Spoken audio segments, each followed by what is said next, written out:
झारखंड के गोड्डा में सड़क से नीचे जा कूदी बस। ट्रक के टक्कर के बाद हुए हादसे में एक शख्स की गई जान। यात्री जब तक कुछ समझ पाते बस हवा में नाची और फिर सड़क से कई फीट नीचे खेत में जा गिरी। गनीमत रही कि बीच में दीवार आ गई, नहीं तो ये बस न जाने और कितनी गहराई तक चली जाती। गोड्डा साहेबगंज रोड पर दौड़ रही इस बस को एक तेज रफ्तार ट्रक ने जोरदार टक्कर मार दी थी, जिससे बेकाबू होकर बस सड़क से नीचे गिर गई। हादसे में एक यात्री की मौत भी हो गई, वहीं कई जख्मी हो गए, जिन्हें अस्पताल में भर्ती कराया गया है। हाईवे पर ड्राइवर गाड़ियों को हवाई जहाज की तरह हाँकते हैं और यही लापरवाही जानलेवा साबित हो जाती है। हड़ताल को लेकर बिहार के जूनियर डॉक्टर्स बटे। पीएमसीएच में हड़ताल खत्म, लेकिन डीएमसीएच के जूनियर डॉक्टर्स अड़े। बुधवार शाम को पटना मेडिकल कॉलेज के प्रिंसिपल से हुई बातचीत के बाद लगातार 14 दिनों से हड़ताल पर डटे जूनियर डॉक्टर काम पर लौट आए। अस्पताल प्रशासन से भरोसा मिला है कि जूनियर डॉक्टर पहले की तरह इलाज करते रहेंगे।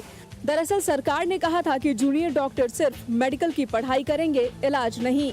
इधर पीएमसीएच में हड़ताल तो टूट गई, लेकिन दरभंगा मेडिकल कॉलेज में हड़ताल जारी है। डीएमसीएच के जूनियर डॉक्टरों ने कह दिया है कि जब तक उनकी मांगे पूरी नहीं होती, हड़ताल नहीं टूटेगी।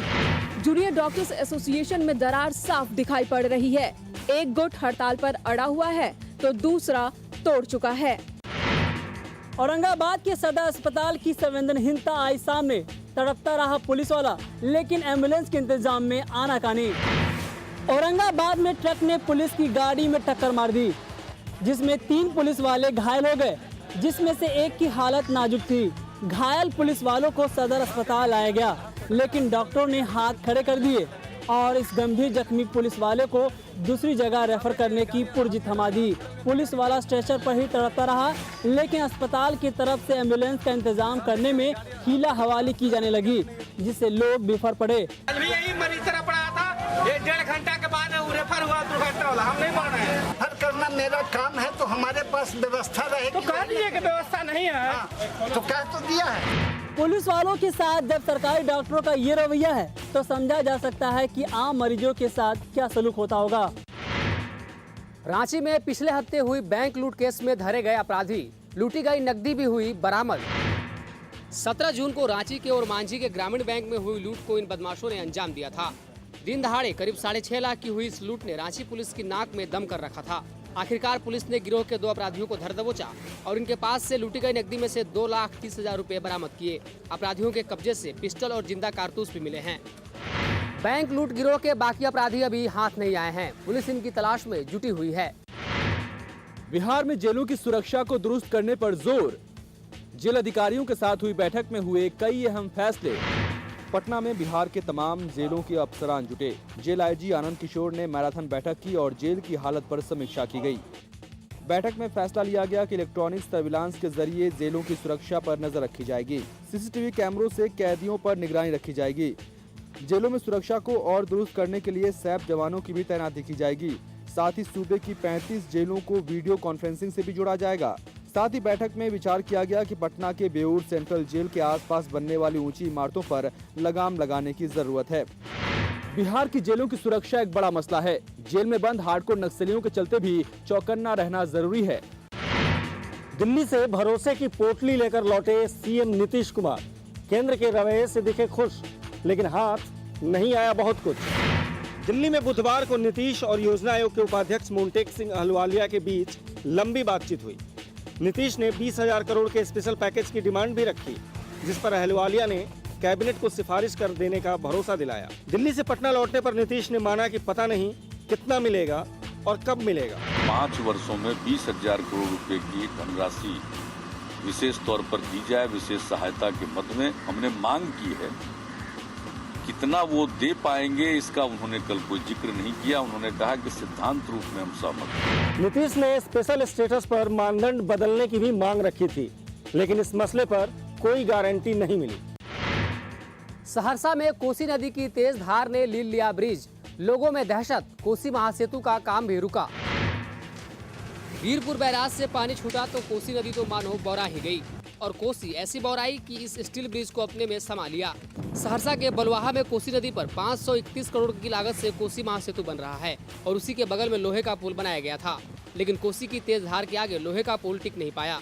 और नदी के इस छोर से उस छोर का संपर्क ही टूट गया। प्रशासन ने एहतियातन नोटिस बोर्ड लगाकर खतरे की खबर दे दी, लेकिन मुसीबतें कम नहीं हैं। लोगों को दिक्कतें तो हैं ही, महासेतु का निर्माण कार्य भी ठप पड़ गया है। इसी में जो पानी का जलस्तर बहुत तीव्र गति से बढ़ गया है, जिसके कारण कि मेरा स्टील पाइल ब्रिज जो है और अप्रोच जो है वो सारा ध्वस्त हो चुका है। कोसी नदी का अभी ये हाल है तो न जाने भारी बारिश में क्या होगा, ये सोचकर भी लोग दहशत में पड़ जा रहे हैं। बहू की जान लेने के फिराक में थे दहेज के दानव। मुजफ्फरपुर में किसी तरीके से एक बहू अपनी जान बचाकर भागी। बीता वक्त याद कर प्रियंका की आंखें डबडबा जाती हैं। बड़े अरमानों के साथ माँ बाप ने 3 साल पहले बेतिया से मुजफ्फरपुर विदा किया था, लेकिन इन 3 साल में अनगिनत अत्याचार हुए। दहेज के लिए लगातार प्रियंका को प्रताड़ित किया जाता रहा, यहाँ तक कि उसका पैर भी तोड़ दिया गया। जब लगा कि हैवान जान ही ले लेंगे तो प्रियंका किसी तरीके से मायके भाग कर आई। प्रियंका की 2 साल की बच्ची भी है, जिसे ससुराल वालों ने छीन लिया है। अब भी डर बना है कि कहीं बेटी को कुछ कर न दें और पति की दूसरी शादी न करा दें। कई बार चक्कर काटने के बाद थाने में सुनवाई हुई और तब जाकर ससुराल वालों के खिलाफ मामला दर्ज हुआ। जब अपने ही बन जाए हैवान तो किससे कहें दर्द की दास्तान। जमशेदपुर में एक महिला के साथ कुछ ऐसा ही हुआ। इंसानियत को ही बेड़ियों में जकड़ दिया, अपनों ने ही महीनों घर में बांध कर रखा। दर्द की दास्तान भी किससे कहें जब अत्याचार करने वाले अपने ही हों। जिस पति ने 7 जन्म साथ निभाने की कस्में खाई वो तो हैवान ही निकला। जिस माँ बाप ने जन्म दिया वो भी साथ नहीं थे। बेइंतहा जुल्म की आप बीती याद कर आंखें अब भी डबडबा जाती हैं।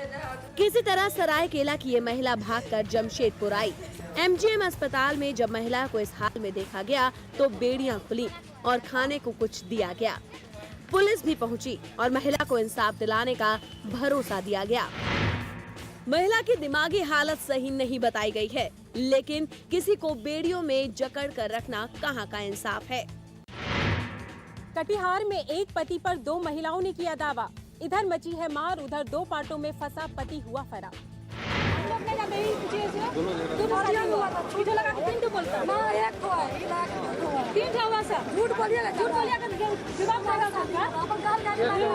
पुलिस के पास निपटारा करने पहुंची, लेकिन बहसा बहसी शुरू हो गई। पुलिस वाले न रोकते तो मार कर बैठती। इन 2 महिलाओं ने विनोद नाम के एक शख्स पर पति होने का दावा किया।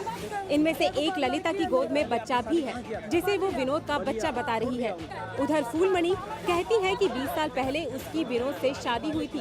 दोनों महिलाएं पति को पाने के लिए पुलिस के पास फरियाद लगाने पहुंची। जनता दरबार में पति को लाने के लिए पुलिस भेजी गई, लेकिन वहां पता चला कि जनाब मार करा के फरार हो चुके हैं। पुलिस भी पचड़े में फंस गई कि आखिर पति है किसका। फिलहाल तो थानेदार मामले की तह तक जाने में लगे हैं। सावन को लेकर रांची के पहाड़ी मंदिर में खास इंतजाम। 4 जुलाई से शुरू हो रही है 1 महीने तक चलने वाली सावन की पूजा। रांची में 500 फीट ऊंची पहाड़ी पर स्थित बाबा भोलेनाथ के इस मंदिर में रोजाना श्रद्धालुओं का तांता लगा रहता है। इस पहाड़ी मंदिर में सावन के महीने में भक्तों की तादाद काफी बढ़ जाती है। इन्हीं सीढ़ियों से होकर भक्त मंदिर तक पहुंचते हैं, लेकिन सावन के दिनों में भीड़ बढ़ने से यहां पैर रखने तक की जगह नहीं होती। इसीलिए विकल्प के तौर पर दूसरी सीढ़ियां भी बनाई जा रही हैं। एक तो वैकल्पिक व्यवस्था सीढ़ी की जा रही है भक्तों के लिए। मार्ग बदल दिया गया है, अलग मार्ग से ऊपर चढ़ेंगे और एकदम अलग मार्ग से नीचे उतरेंगे। मंदिर के साथ साथ जिला प्रशासन भी मुस्तैद है और भीड़ को काबू करने के लिए खास इंतजाम किए जा रहे हैं।